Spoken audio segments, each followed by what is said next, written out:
Bienvenue à tous sur Afrique Sport pour ce journal du mercato du mercredi 10 août 2022 que nous débutons avec Salvatore Sirigu. Selon le Corriere dello Sport, le portier international italien de 35 ans aux 28 sélections devrait signer pour 1 an avec une option d'1 an supplémentaire. Pour être numéro 1 dans les cages, Naples pense toujours à Keylor Navas ou à Kepa Arrizabalaga de Chelsea. Le club de la région de Campanie a jeté son dévolu sur l'ancien joueur du PSG et du Torino, libre de tout contrat pour être second gardien. Avec 246 matchs de Serie A, Salvatore Sirigu jouit d'une grande expérience.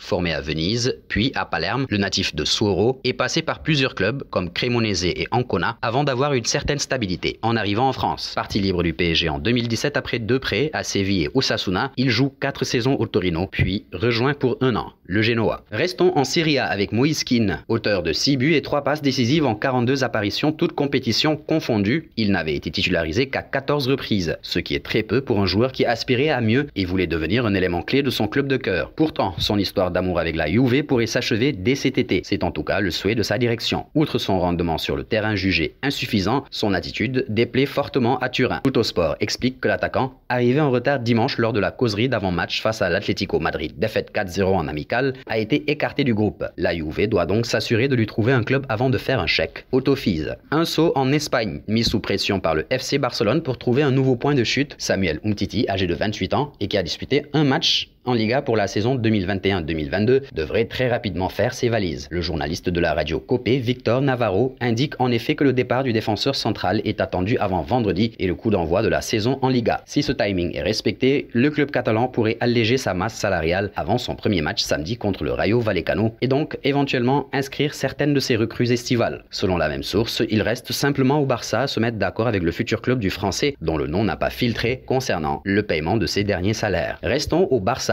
Sport explique que Depay n'envisage de rejoindre qu'un club de très haut niveau et qu'il n'est pas pressé. À l'heure actuelle, il n'a toujours pas trouvé d'accord avec la Juve qui était prête à lui offrir un contrat de 2 ans et à payer une indemnité de transfert au Barça. Les Couleurs ont aussi discuté de la possibilité de prolonger Memphis et de le prêter aux Turinois avec une option d'achat obligatoire de 20 millions d'euros en 2023. Seul hic, le joueur veut partir libre, ce qui n'arrange pas les affaires des Barcelonais qui font pression sur lui mais qui pourraient donc céder ou le vendre à très bas prix. De quoi aider la Juve qui a été prévenue par le clan Memphis Depay qu'il souhaite un salaire élevé. Mais là encore, le Hollandais compte dicter sa loi. Malgré un fort intérêt de la Juve et les coups de pression des Couleurs qui veulent vite le vendre, le joueur lui prend son temps. Un pas auprès d'un autre néerlandais, Xavi Simons. Parti au PSV Eindhoven cet été, le milieu de terrain formé à la Masia est toujours suivi de très près par les décideurs parisiens. Le joueur possède une clause de rachat de seulement 4 millions d'euros, ce qui permettrait aux Parisiens de le rapatrier sans trop de soucis. Et si on se fie aux informations du quotidien L'Équipe, c'est clairement une possibilité qui est sur la table pour les Franciliens. Le joueur est toujours en contact avec plusieurs cadres du vestiaire et nul doute que l'état-major du champion de France a apprécié sa prestation face au FC Emmen le week-end dernier, pendant laquelle il a été nommé homme du match. Bien sûr, il faudra logiquement que la suite de la saison soit de belles factures pour que le PSG décide finalement d'activer cette option de rachat. Et nous voici arrivés à l'instant quiz avec 3 indices pour connaître notre joueur mystère du jour.